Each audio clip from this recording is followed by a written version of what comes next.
So people, ask me, Neil, whereabouts do you get to when you're out and about filming? The thing is, when I do find things that I think you'll like, I do like to share this with you.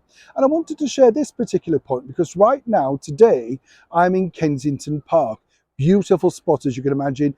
Gorgeous sort of day, just a right bit of sunshine, I think. Enough to, well, you don't need to buy vitamin D. Do you know what I'm saying? Get it all free out here, yes. Hey, we're in the middle of Kensington Park. We're doing a bit of filming for another television programme.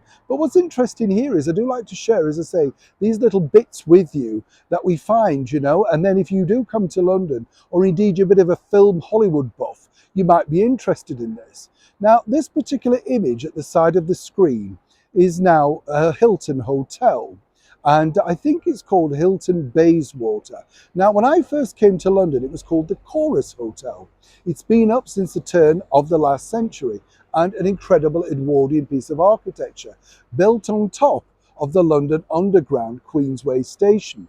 But if you're a Hollywood fan and you want to come in and think, what's it like? Well, that particular dome on the top of the building is the suite where the celebrated icon of so many films, Marlene Dietrich, stayed on one of her very last visits to London while in concert. You see, this particular picture of Marlene on the Underground was taken literally round the corner in Queensway Tube. She was staying at the Coburg Hotel, as it was called at that point, because she was doing concerts out at Wimbledon Theatre. This was in the early 1970s.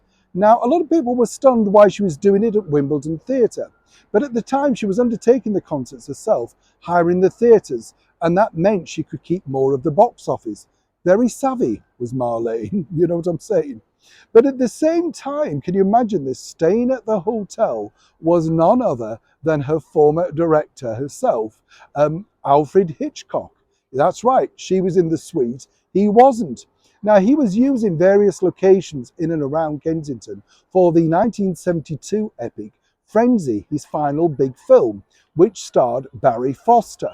So as I say, if you want to sort of get a feel of what it was like for two icons to be staying in the same hotel, and apparently Marlene never came down for breakfast because she couldn't be bothered with all the glamour first thing in the morning, as any lady out there would totally imagine.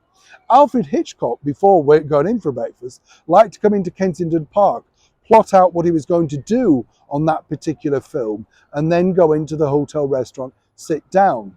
But on various nights, Marlene and Alfred could be found in the hotel's very discreet bar, discussing how their days had gone. And there was even talk of them teaming up once again for a very final movie.